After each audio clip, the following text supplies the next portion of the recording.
Well, hey everybody, this is Don with the Vlog of Many Things, and to my right or left is... Tenkar, folks. And down below, we have with us author Stephen Lake, author of the Earthfleet Saga and several other, which we're going to get into. Steve, how you doing? Oh, doing good. RPG Grandma is in the chat. How you doing, RPG Grandma? Glad to see you. Rod, how you doing? All right. Well, to kind of get into this evening, what we're going to do is we're going to be talking with Stephen Lake about his books, about the tie-in to sci-fi and Okay, good. Good. Wait a second, I got an echo on my end here. Okay. If there's no technical difficulties, are usually par for the course. Yes. If you have YouTube open, Steve, you might want to close YouTube.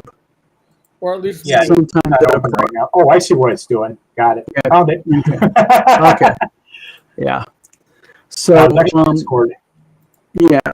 So, we're going to get into that a little bit. We're going to be doing kind of a recap of the post show with last week's Ken Whitman show about some of the things that Ken got behind the scenes with to try to get us kind of like a gotcha moment and kind of backfired on him. So, Steve, again, hello. How you doing? Doing good, man. A little bit of history. Me and Steve have known each other for, 16 years now, Steve? It's been almost? Something like that, yeah. Yep. I do most of Steve's book covers and layouts for his books, so I know his product well. Like I said, he's a prolific sci-fi writer. Steve, tell us a little bit about yourself. Well, I write science fiction, fantasy, adventure novels. I have Christian ministry books. I'm a Linux systems administrator, and I love history. So, especially like steam trains and old school, like 1800s level technology, stuff like that. Oh, Gotcha. pretty cool. Fugly says Don's audio is popping. Yeah, you're a little crickly, crackly. My little crickly crackly. I am sorry. I don't know what's going on with my audio. Hold on 1 second. I try to see what is going on with my audio because I don't mean to make it prickly and crackly. At least it's not my fault, Theater, so I will gladly accept that. Don doesn't sound bad to me, but it did sound bad in the first opening 10 seconds, but then it cleared up. But Okay, Thaddeus, can you hear me okay now? So, well, my apologies if my audio's off because I don't know why it would be, but okay, we'll figure it out during as the show goes on. Like I said, I apologize if my audio's off. Yeah, I would just blame Tom for not being here. Yeah, we'll just blame Tom. He's not here to defend himself. Yeah, always blame the one that's not here. Come on. Okay, I am getting weird connection, getting lost, and on my end. Well, We're getting some bad weather up here, so it might be part of the bad weather we're getting up here. But we have fiber optic leading up to us. I don't know why it would be anything like that. So, but at any rate, life moves on. But all right, sorry about that. A little bit discombobulated here because of the audio. Anyways, we're talking about books. Yeah, we were talking about books. Let me see something here real quick. I think there's a short in my audio. Let's do it this way. How's that? A little bit better? Oh yeah, Yeah. You sound more masculine. Not Okay, good deal. before. All right. You're bassier. Good. I'm more masculine. Good deal. Okay, well, moving on. So, Steve, you said you do a lot of sci-fi stuff like that. You have a series called the Earthfleet Saga, correct? Yes. Tell us a little bit about it. Okay, the Earthfleet Saga is it's a military sci-fi adventure that is basically this group called Earthfleet, who is the military arm of the society, fully known as the Brayburn Society, but they just call themselves a society. They are tasked with defending Earth, and that series basically covers everything that they do, the species that they have to deal with, because there's like thousands of races in the galaxy, ranging from bug species to bird and different ones like that. And Earth is kind of in the middle of this, is this little backwater planet. But there's it starts out with another group who are humans as well. if you read the series, you'll understand where they come from. But they basically are trying to get the whole galaxy to go to war so they can take over. You know, typical of human bad guys. But the way it's done is it's smooth as soap. You know, the way it's done is you have like they say, thousands of races, and then you've got the 9 ancient races, which are the 9 biggest of the races. They take up majority of the galaxy, and everybody else kind of sits inside their individual empires and republics. You've got like the Angolorians, which is a wolf race that I would kind of equate them somewhat between Romans and Klingons in personality. You've got the Varnock, which is a aquanoid fish race. The Gaekvan, which is a reptilian race. They were actually the first one of the 9 that I came up with because I thought I'd go flip the script, which I love doing in my stuff. If I don't follow normal tropes, I'll take a trope and go, okay, let's put it on its head and see what we get. And that's where the Gaekvan comes from, because usually people are like, okay, the reptilians are going to be the bad guys in the story, and we're never going to make them the good guys, so I made them the good guys. And then I've got like the Yandians, which are these anthropomorphic tabby cats that, you know, the old pun, curiosity killed the cat. Well, they have to be information nerds. So you got them. You've got the Trigarians, which are a tiger race. You've got the Yetish, which are essentially Yeti. The Gaydol, which is a rabbit species that they're best friends. Those guys hang around all over the place. You got the Trepidor, who are basically they're gigantic herons. So basically, the races of your books are kind of like cross-related to animals and reptiles and such. How many books are in that series? There's 4 in the Earthfleet Saga, 3 in the Extended Universe, and I still have 2 more on my plate that I'm looking at doing. Maybe more, but 2 for sure. Okay, and you've also got a series that's involving a book called Lion in the Wind, correct? Yes, Land of the Lions. It's another one of those flip the script type books. It's a 4-book series that covers a group of sentient cybernetic lions. So instead of a human or a living creature being the hero, in this case, it's a group of lions. And the framework of the story is built kind of on the concept of Narnia, in a sense. Not like a one-to-one of Narnia. It's kind of the idea of the lions are the heroes, and then instead of Aslan, you've got Meshwa, and you've got Nagago is kind of the I can't say the White Witch. He's kind of the devil character, and you have Meshwa and them two going at each other, and Tagani's in the middle is sort of the trying to think. It's where you stand in for somebody else. I can't think what it is. Proxy. He's the proxy for Meshwa. So it's kind of like they're fighting these two like deity beings are fighting a war, but they have to do it via proxies, and Tagani's one of the proxies in this war. So you compared it to Narnia. Now you also have kind of a religious twist to this, correct? You bring your faith into the book stories, correct? Yes. How do you do that? Well, if you look at like Land of the Lions, that one is done from a, how do I say, it's allegorical. That one's very, very allegorical, and I like to try things. So just like in each book, I'm trying something a little different. Like maybe I'll try out a master theme across a series of books, or I'll try out a different theme in each individual book. Like this, in this one they did this, and this one they did this. And that's kind of how that one plays out, because I start out with just the basic war, good versus evil. There's multiple levels of evil because you have Feral Black that you have to deal with. You have the Meshwa Nagago battle. You've got 3 different races on this planet. You have the Gigzan, which are essentially the humans. They're the eggheads. You've got the Gorg. They're essentially trolls, is what they are. They're big brutish dudes. And then you've got the Sadisons, which I keep using Klingon, but I don't really have a better example that people would know in a wider aspect of to compare them to. So I'd say they're the warrior class, the Sadisons. So they're kind of the Klingons and honor bound and all that kind of stuff. So now you have other books that you've written that are not sci-fi, correct? Well, those 3 are all sci-fi. I got Land of the Lions, Earthfleet, and then I have Off-World Chronicles. Now, Off-World Chronicles is survival sci-fi. It's done It's done with a religious center, but I've had a lot of people love it just the way it is, regardless if they're, if the main character is a Christian or not. And then because, yeah, he's the Christian, but then there's a lot of other stuff going on because Awful Chronicles is about a survival adventure about a guy.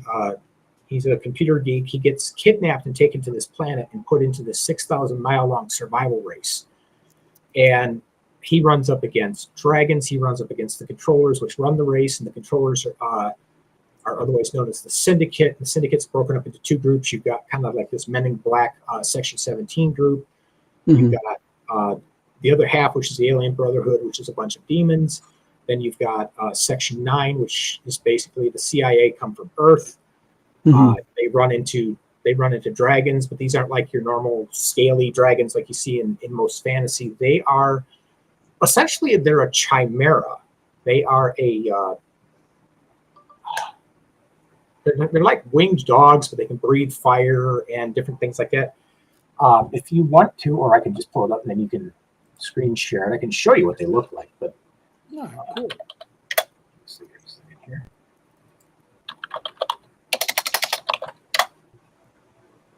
Yeah, and I also, for those of you that don't know, I have a complete wiki that covers all the different characters and people and stuff in my writing world. I don't have. Drop the link to your wiki, Steve. Excuse me. Okay, right here.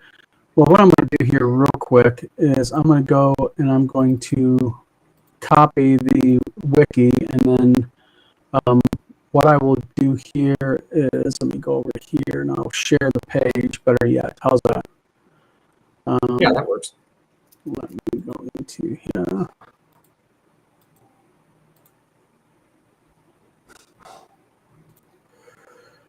Excuse me while I share a screen. There it goes. There we are. Yep. And that little winged dog character in the corner is one of the dragons. It's just, and the basic premise behind that is everybody on Offworld saw them and they're like, dragons. So the name kind of stuck.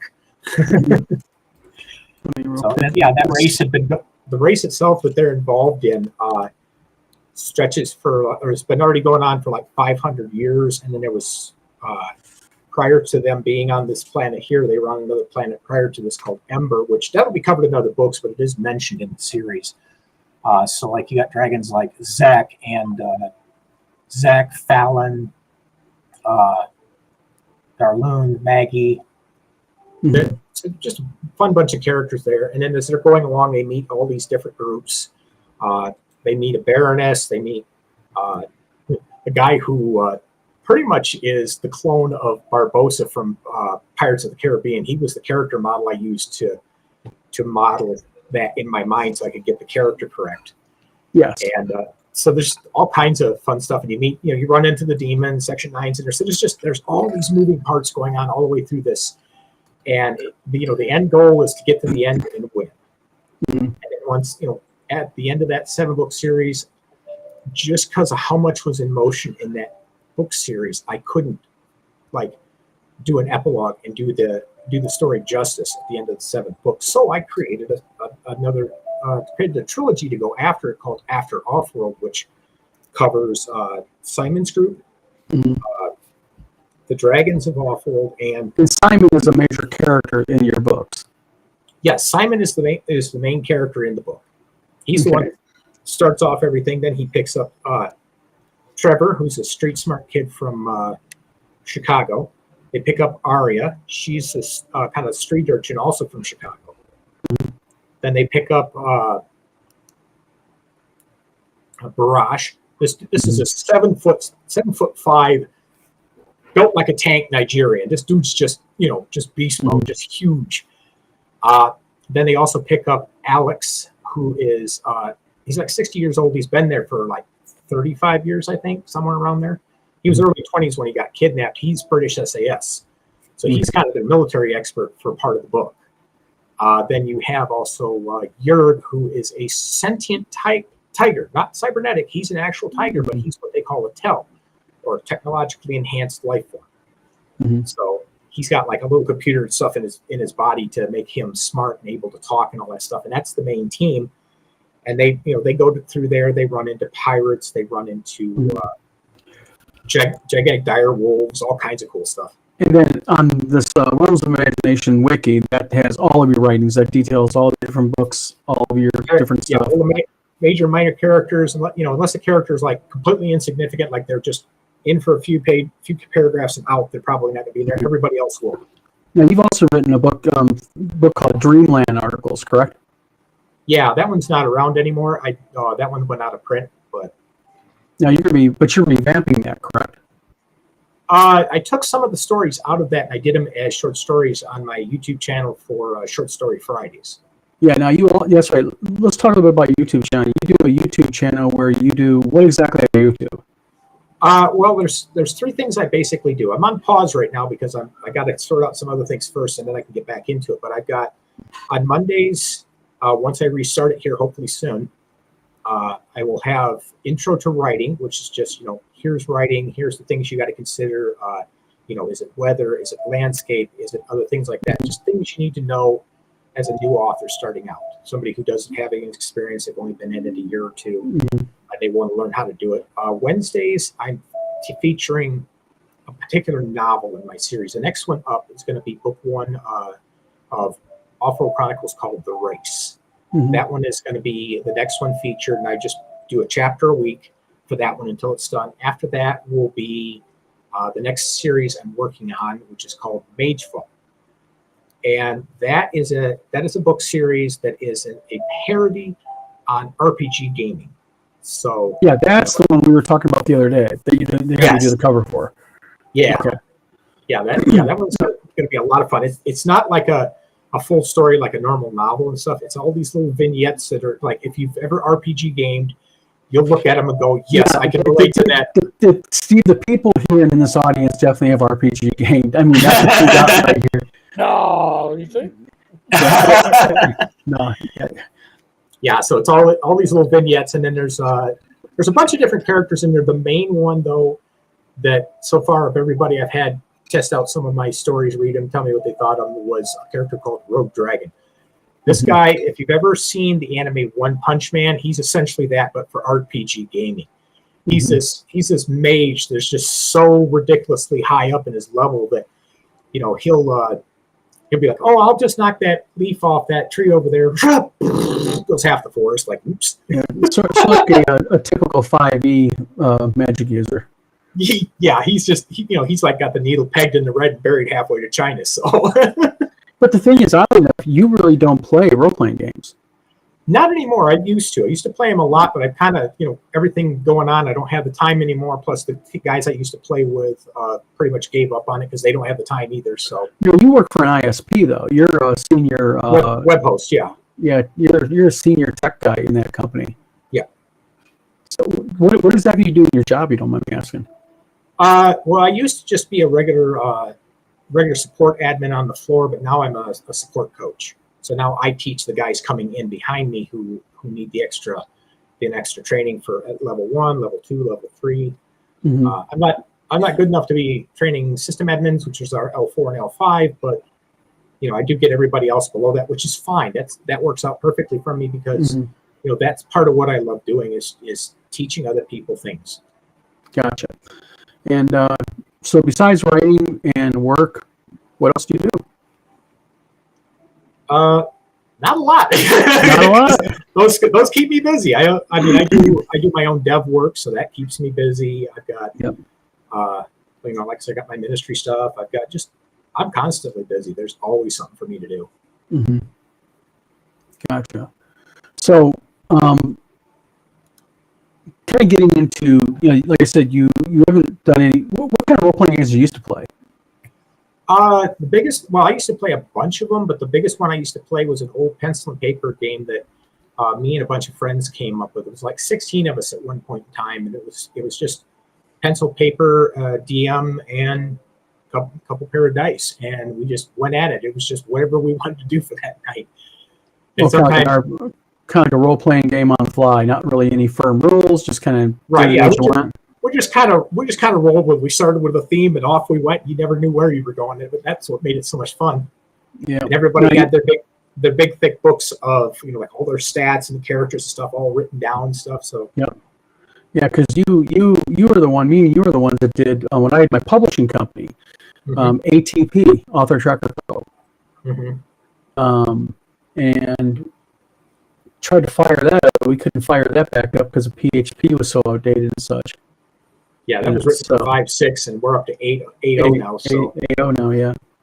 So so what else about you? I mean, anything interesting about you that you want to talk about besides your writing or anything like that? Or well, I mean, one of the things I did mention was that I like history. I love studying because I have a very mechanical mindset. So I love things that were done mechanically, and especially if you look back in antiquity, that's all they had. They didn't have computers. So how did they go in and solve these various problems? What mechanical solutions did they use? That's where steam engines come in and are so interesting to me. Hit and miss engines, like the old way they used to sail ships. I've even got an idea, or I even use some of that knowledge in my Awful Chronicles, and I don't know how much to tell without spoiling anything, but there's a ship in there that I came up with called a semi-clad, which is like a combination of an ironclad and a wooden sailing ship that the good guys end up using. So you put my website up there. Cool. Yeah, I can't put it up into the yeah, chat. right now, real quick. It's got a link, so I am putting it right now into, and there it is. That is in our live, and I'm also going to put it in the chat real quick in case anybody wants to go ahead and click on it. There it is. That is Steve's realmsofimagination.net. Now, let me ask you a question, Steve. How do you relegate writing? You're a very religious person. I've known you for a long time, and you are very religious. But how do you relegate your religion and your religious beliefs into science fiction? Because they're kind of something totally different than each other, aren't they? Science fiction can be. It depends on how you do it. I write my science fiction from obviously a Christian worldview, but I don't make it preachy. It's basically, how I understand the world, science, creation, stuff like that, and then I apply that to the books. But it's not, it's not over there, thou shalt go to hell or anything like that. It's just, this is the way I understand science. This is how it goes into the fiction, and go from there. Yeah, because that's one thing about your writing that I even can vouch for is you're not preachy in your sci-fi. It's actually pretty hardcore sci-fi. I mean, for those who are really into, you're very technically based. Yes, I like to be very accurate scientifically as much as I can, either accurate scientifically as far as proven science, or as far as science theory goes. Now, some things obviously like warp drive and stuff, you have to go outside of even science theory, but for the rest of it, I try to stay as tight to actual facts and actual science as I can. So it makes it believable, so you can walk out your front door and say, hey, maybe such and such is happening up there, Yeah. All right. Well, I mean, the thing is, and one more thing, you're going to be at WizardCon this year in 2025. Yes. You're going to be there with your books and all that. So people have a chance to meet with you and probably maybe have you do a panel, talk about science fiction writing and such. So what advice would you give to somebody who, let's talk about publishing for a few minutes. You've been through the whole gambit. You were with me when I had my publishing company. We both published our books. We both help each other out. As somebody who has several, you have quite a few books published on Amazon, what advice would you give somebody who says, I want to get in, I have a book. I want to get that into print. I want to get that into Amazon or into publish. What would the advice that Stephen Lake gives these people to get their book published? Well, if you've never done it, one, be sure you have a tough skin, because as soon as you go out there, you will have the wolves descending on you like nothing. That's just the facts of it. And the other thing is, don't do it for the money. Do it because you love it. Because if you do it for the money, you'll ruin it for yourself. You'll ruin it for other people. If you do it because you love it, you will have the best time of your life. And you'll actually have fun and enjoy doing it. It won't seem like a chore, or you're at work or you're on the clock or anything like that. It'll actually be fun and something you want to do. And one more thing, and this kind of carries over to the lecture that we give people when they write games and they do games, is editing. Make sure you get a good, solid editor. That's another thing. That's another thing. Yeah, if you're not good at editing, yeah, finding a good editor is an important part. One thing though, I've learned that and this is something new I've added probably within the last 2 years, is if you can get a good AI voice service, like I use. I sent you the link. I think it's a Natural Reader. I think is the name of the company. But anyways, what I use that for is I will write the story and I will go through it on my own and I will edit it and edit it and edit it until I feel like I've got everything. And then I put it into the natural voices and let it read it back to me, and it finds things that I did not catch. And but aren't you concerned though about one of the things about AI readers is they can mispronounce words, they can do stuff like that. So if you plug that into an AI reader and it's reading it back to you, how do you know that that error that the AI reader is reading to you is actually an error on your part as writing, or maybe it's an error on the AI's part in the way it's translating the writing? I actually have the manuscript open and I'm reading along as it's going through. And what I'm doing is I have my ear tuned, and it'll go along, and all of a sudden I hear something that sounds off, and I'll stop. I'll go back and I'll look at it, maybe rewind it, have it reread it. Because sometimes it'll go through, and like the character, I'll say the character was reading a book, and the AI would come back. The character was reading a book, and I'm like, that doesn't sound right. And I go back and check it. No, it's right. Okay, so the AI is going to make mistakes. I realize that, but it's good because it will. When it reads it back to me, when it's reading back, I will hear something, and it would trip a little flag, and I'll just stop and I'll look at it, make sure it's right. And I've had it where I'm going along and I'm missing words, or for some reason, when I'm reading along, my brain, like I've had it where I've somehow lost an entire line or two in my manuscript, and I'm going along, and if I'm reading it, my brain automatically fills in that missing line. But when the reader goes in there, oh, wait a second, it's like, this just jumped from this to this. How did that happen? You go back and, oh, there's a whole line missing. Okay, we'll fill that in. And so that it's really good for that. It's for catching those little things that, as a reader, your brain will automatically fill in, or it will overlook, or, it's spelled one way, but you automatically read it another. And the AI voices will call you out on that, because they will catch that in a hurry. Because like I've had, one of my big problems, although I'm getting better at it, is getting meat and met wrong, clothes and cloths. For the longest time, I kept writing cloths instead of clothes, and the AI reader would read that, and I'm like, oh, that's not right. Oh, I did spell that wrong. So, get in there. Or you'll use, I sometimes will use but and however too often, and I'm going through there, and I hear that come up too often. I'm like, yeah, okay, probably should go back and fix that. So it's useful in that sense. It's kind of like, that's the last step you take before you maybe hand it off to an editor to go through and finalize it. Because then that's less work they have to do. You've already got as much as you can possibly get. And there's very little left for them, so you don't get a paper back from them that looks like an ink factory blew up all over it. Now, go ahead. Well, I was about to say, you bring up some very good points, because, if you don't have the thick skin and any kind of creativity, you're going to walk away. Yes. It's what it comes down to. I mean, I started out blogging, then to podcast, then to YouTube.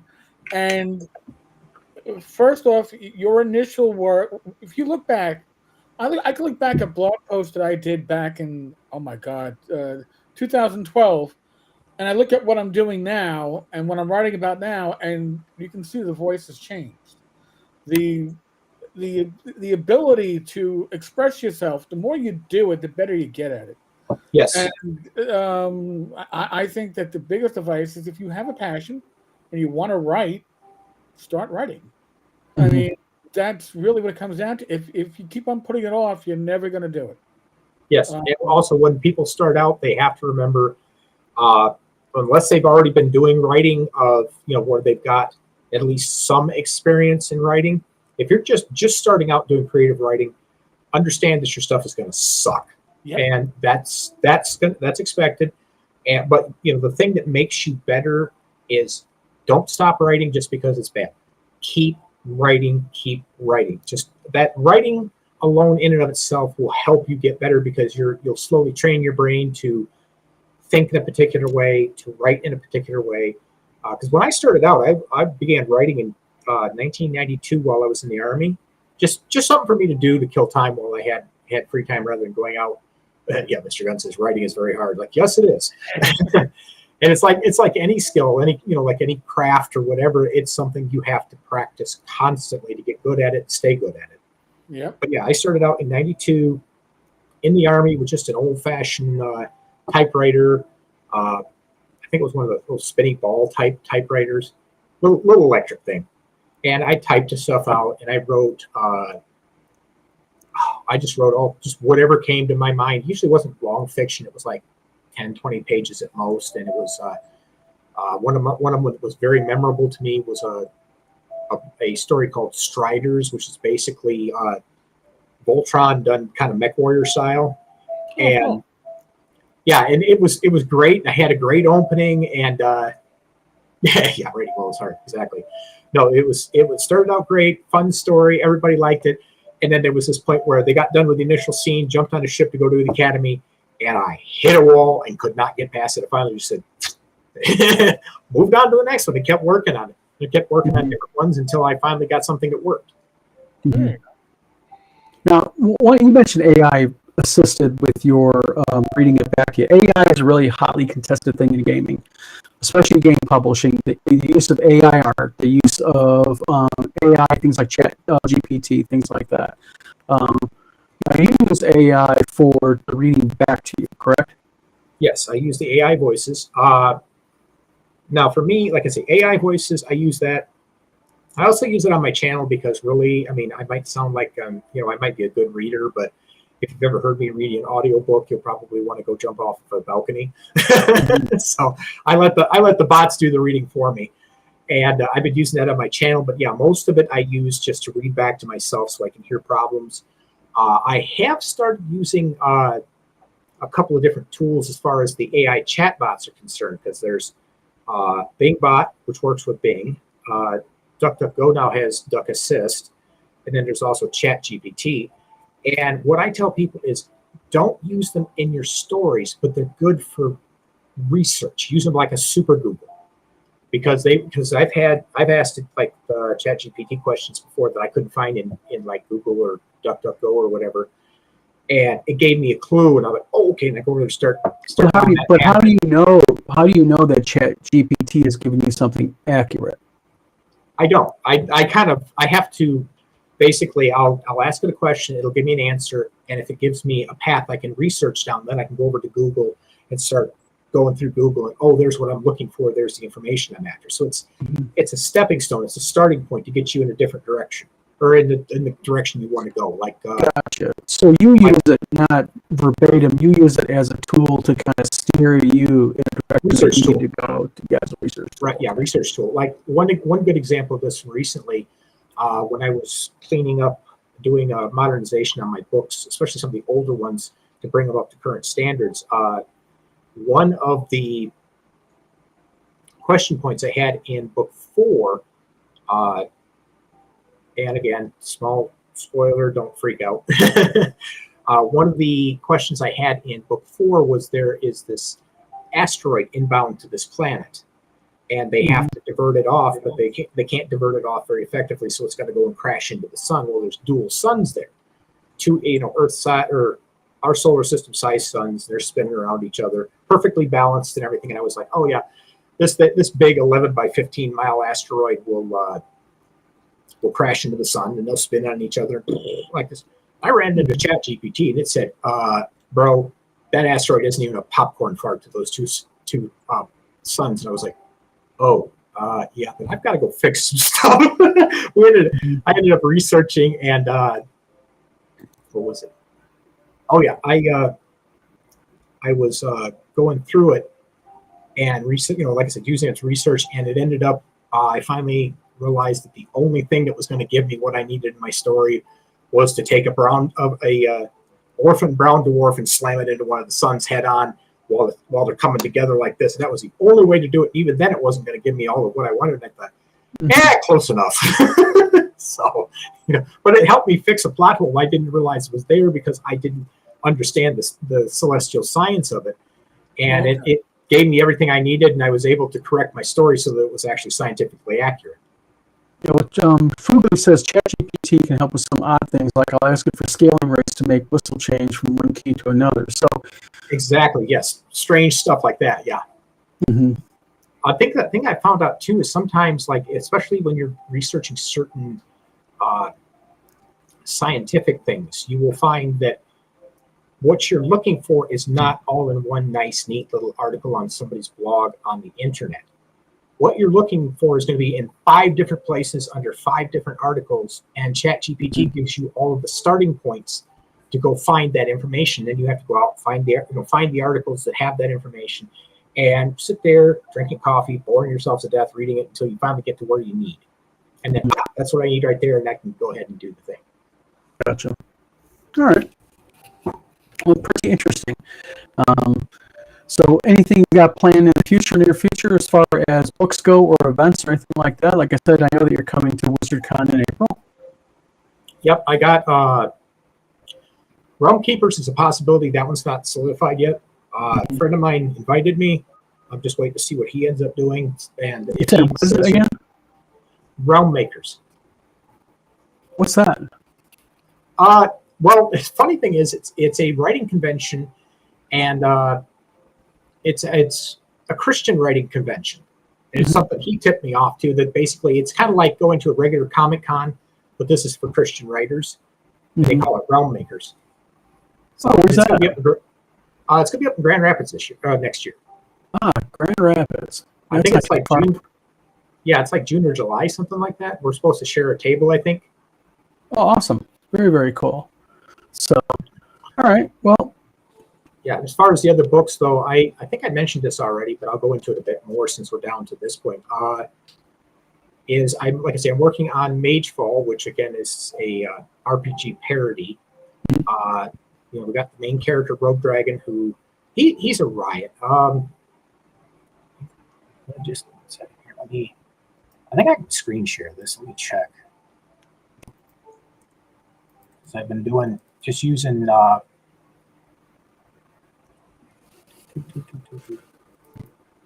There it is.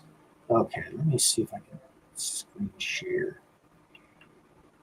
or not. There it is. Yeah, there he is. Okay, that it's a bit of AI art, just example art, just like the stuff I have in my wiki.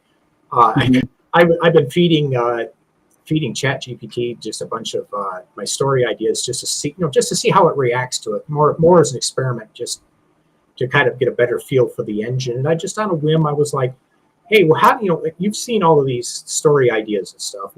How do you picture Rogue Dragon? And this is what it came up with. So gotcha. Yeah, so you use AI to kind of assist you in getting your character kind of in your mind, how you see it, and how you view it, right? Yeah, because the AI art I use to create example images used to be I'd go out to Google, DuckDuckGo, different image search engines, and I would find an image that I thought best fit the character I was working with, and then I would put that. Well, originally I put it in my notes, and then when I created my wiki, I put it in my wiki so that I had something that when I looked up the character, there was that little example image, so that it could help me keep that character's image solidified in my mind. Yeah, but you don't use AI in your books. You just use it as a reference tool for your own creativity. Right. Yeah, it's just a reference tool for me. It's not anything. I will never use AI art in an actual, unless it's like something free that I'm doing on YouTube. I will never use it in anything that I release, especially considering all of the icky legalities coming up with AI art, because you got the big one right now. I mean, there's a couple dozen lawsuits on this, but the biggest one right now, and I think you tipped me off to it, is the lawsuit between DeviantArt and Midjourney. Yeah, and see, that's the thing that I've been telling people in the gaming industry now, and a lot of people are just laughing at it, going, "Oh, bull." There are lawsuits happening that are going to have serious ramifications if they go against these AI art companies. And Yes. all these people out there, all these writers and game creators and publishers that are using AI art in their products are going to get a really big rude awakening if these companies start getting judgments and wins against these AI art companies.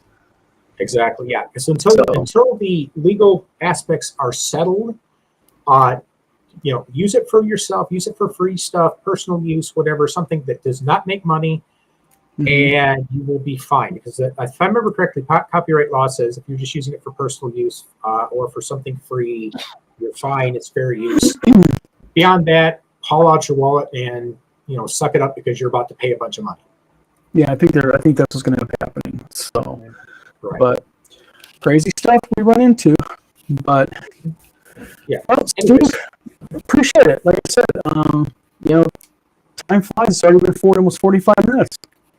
Yeah. So, well, let me go ahead and finish up real quick on Magefall, and then if you guys want to throw in some other stuff, because I know we keep getting off on the yeah, you're fine. Go ahead. You're fine. Okay. Anyways, yeah, like I say, Magefall though is World Dragon's the main character in there. I've got 2 different questing teams that are in there, and then I've got a couple of Ronins. Ronins are basically players who don't have a team or guild of their own. They just kind of walk around and get hired out or hire themselves out to different teams to fill in. Like you got Kite's team and you got Rod's team. They're 3-member teams, and they'll periodically be bringing Rogue to play with them. They'll bring in Bomer. They'll bring in like Kyler to help them out on different missions. And the idea behind that is not every team does that. Some do. The idea is if you have a mission or you need a specialist in a certain thing, you can hire them in and add them as the 4th person for that team for that particular mission. So that helps them out. Yep. You've got now to describe Magefall itself. If you've ever seen like Sword Art Online or the more recent Shangri-La Frontier, they show what it's like to have a fully immersive virtual reality MMO. And that's essentially what Magefall is. But Magefall also is a little bit deeper than that. It is what is Magefall itself is the main base program. It's the system you log into. It's what keeps all your stats, your items, all of that stuff. And then the games you play bolt onto that and become part of that larger world. So, Gotcha. And I like to jokingly say that when you connect to Magefall, you basically matrix in, and it's like you're literally living in there. 2 biggest games in there are Lands of Magic and Galaxy of Empires, which Lands of Magic is the biggest one. That's the one that majority of people play. Second biggest is Galaxy of Empires. That's kind of the sci-fi half of it. And then there's all these other different games that are in there that people play. Everything from Westerns to our first-person shooters. Not an RPG, but it's what is it where you real-time strategy. You got real-time strategy games. You get into you can play like their version of World of Tanks and World of Warships. Not those actual games, but their version of them. Yeah. And then you've got like I said, just even if you don't want a game, you can just come into the main world of Magefall, and there is all these cities and all these people and stuff that you can get involved in. It's a very rich world. But then, when I write the story, I write like little vignettes, like little one-shots that are different snapshots of the world, and they're all done with humor and slapstick and punnery. And I do have a few of them that are, if you've ever, well, let me rephrase that. Like when you're playing a first-person shooter or you're playing a fighting game, you got swords and stuff. There's stories in there that are just pure action, just me having fun with a story, either on the fantasy or sci-fi level and stuff. And there might be a little bit of humor in there, but it's a lot of just action-packed fun. So there's humor, there's fun, there's action, and all of this stuff all the way through the books. So if you're not falling out of your chair or your couch or something at least a couple times while you're reading it, then I didn't do my job. Now, before you go, besides realmsofimagination.net, looking at your books, they can go to Amazon, look you up, correct? Yes. Realms of Imagination has all of the sales links, but yeah, I'm out on Amazon, Barnes & Noble, Smashwords, a whole bunch of other ones. So yeah, you got your digital books out there, your audio books, and also everything's linked off on Realms of Imagination or realmsofimagination.net, correct? yes. Okay. Well, Steve, we appreciate you coming on. Yeah. You know, Anything else you want to talk about? actually, that's about it. I mean, your books and everything, and got through that, and talked about the big thing about getting people to your website. Hopefully, get a few people go over and maybe click on some links and get some sales for you. Oh, absolutely. So, again, we appreciate you, Steve. Oh, Yeah, man. thanks, man. All right, And, and Well, go if ahead. anybody else has any questions on any of the listeners, I'm happy to answer those. Actually, I don't see many questions in here. Yeah, the big thing is just what we want to do with this is to get word out about you, get word about your books, get people towards your website. Hopefully, you'll see a spike in travel or traffic to your website. They can also access, I believe, along with your website, they can also access your wiki from your website, correct? Yes. Okay, that tells a lot about your storyline, about stuff like that, and about your books and each individual character in your books and all that. You break it down. Right. Yep. Right. All right. The technology, the characters, the worlds, all that stuff. All right. Well, again, Steve, we appreciate you coming on tonight. Oh, thanks. All right, and like I said, I encourage everybody to go to realmsofimagination.net, check out Steve's wiki or his website. Like I said, he has books in both audio or all three yet: physical print, audio books, and ebooks. Yeah. Ebooks, yes. All right. Not everything's in print right now, and there's only 4 books in audiobook, but I'm expanding that out. That takes time, but yeah, I'm working on getting that out. For a while there, I was only ebook, just personal reasons more than anything. But yeah, I'm slowly working my way back out into all of those. So those will be available over the coming year. Gotcha. All right. Well, Steve, again, thank you for coming on the show. And we encourage everybody to head over to realmsofimagination.net and check out your stuff. So, Steve, thank you very much, and try to have a good night, okay? You too. All right. Good. All right. He does a lot of writing. A lot of writing on a lot of different... He has 29. There's 29 books on his website, folks. Yeah. He has done a lot of writing. Also, tonight we want to have like a post Ken Whitman debrief. Yep. Because Ken, I guess, got a little bit offended, I guess, at the end of the video. He got, he thought he was getting a very nice cushion, and it wound up having lots of tax because, he wasn't the most. What's the word I'm looking for? I don't want to say anything bad about Ken, but let's say he wasn't the forthright with his answers. They weren't necessarily all on target and correct. Yeah, and on top of that, he got a little offended when you made the comment about him not being able to do another wiki, or not a wiki, Can't do another Kickstarter, Ken. You can't do another. I can do a Kickstarter. Yeah, well, basically what he did was he started messaging me up to 2 o'clock in the morning. He was sending me messages. And one of them that he popped off was he basically did a screenshot and said, as you can show Eric the D20 can indeed launch a Kickstarter anytime I want. And he showed where he actually could possibly fire up another Kickstarter. What I meant, when I said he couldn't do another Kickstarter, is he will never make another penny from Kickstarter. That it has nothing to do with anything I would do. Honestly, you don't need me to do anything at this point. The community itself will certainly let Kickstarter know, hey, we still have 6 outstanding projects from this person. So, yeah. He also, and I don't know why he showed me this, but he showed me this screenshot in chat. Gamer pen. The 6-in-1 gamer pen, but also a whole slew of his Kickstarters that he launched. That are all funded, not delivered, but they're all funded. Yeah. Well done, Ken.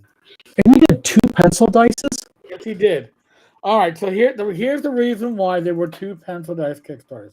This is going from my memory. It may be a little foggy. But the first pencil dice Kickstarter, I believe the first pencil dice Kickstarter was unbranded. Yes. The second one had because Ken has friends in the industry or had friends in the industry. He got people to go, yeah, I'll license you, Traveler, for a penny. And I'll license you, Castles of Crusade, for a penny.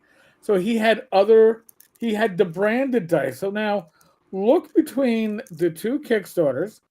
You're looking at February 28th, 2015 funded, March 10th, 2015 funded. So these were right back to back. That is almost $47,000 for, excuse my language, Pencil dice. fucking pencils. And Ken has the pencils. He has the embosser, but he's not doing it. Now, why is Ken not doing it? And I'll tell you why. I think this is obvious to anyone who knows how minds work, how incentives work. When you're paid all the money up front and it's your money, what's the incentive to produce product if you've already been paid? 1688. So, 1688. you count the number of backers? Well, if you do the math, people are paying on average $22 for a frickin' pencil. Well, they're getting a bunch of pencils. They're I'll get 100 pencils. And now listen, there were Kickstarters that I backed where it's you know what? There's a point where the pricing becomes stupidly cheap per item, and I'll be hey, I'll back for 100 and I'll just give them away at conventions that I go to. And I've done that with certain stuff from Square Hex. But the reality is, with people like classic Ken Whitman, and Ken claims it's changed. Who am I to say otherwise? The fact that fool me once, shame on me. Fool me twice, fuck you. But Ken has shown that if you give him money, he's happy to take your money, but he won't give you a return on what you gave him. So my advice, if Ken's going to return to this business of creating, he better not go for crowdfunding, because nobody in their right mind who knows about him is going to give him money, because he's proven if you give him money up front, he gives you nothing in return. Well, this is really interesting about Ken. He basically sent me this, okay? Now, this is a setup for those of you who don't realize this. What he did is he said, I have a great show idea for you. You meet Jolly and Barbara, meet at a Polygraph specialist in Indianapolis. I'm in Battle Creek, Michigan, okay? And we'll see if my story checks out about Barbara and Jolly. I know I'll pass with flying colors. I don't think they will. Just say I'm 100% down with doing this anytime, any place. And you know it'll put thousands of asses in the seat. At least reach out and ask them. Okay, keep in mind here, there's a little bit of there's a whole lot of manipulation going on here. First, we're going to go backwards. He throws the carrot out that if we do this, it'll put a lot of people watching our channel. Okay, but let's think about this for a minute. What he did is he's looking to be able to say, I offered and they declined. But you got to look what he's offering. He's expecting me or us, or I'll just say me because I was talking to him, to go and hire a polygraph specialist at what, $4 or $5 grand, and to go down to Indianapolis, Indiana, and set this up, which who knows I'm not going to do. So what he's going to do is he's going to say, see, I offered to take a polygraph even, and they declined, so they must be hiding something. No, Ken. What you're doing is you're offering something that is absolutely impossible to do, because I came back at him and said, well, would you like to pay for the polygraph specialist? And, of course, I didn't get an answer. Oh, you got ghosted? Oh, what a surprise. No. Yeah, that was the last communication, matter of fact, I had with him. Because that's you calling him. That's you telling him, all right, Ken. Yeah, it's a great idea. Are you footing the bill? But Ken's not footing the bill. Remember, he only pays himself $18,000 a year. Folks, but wait. I'm just gonna But tell you. Eric, can I ask you a question? Yeah. What is the significance about only being able to make $18,000 a year? Well, say there's a certain earnings limit. Now listen. theory only.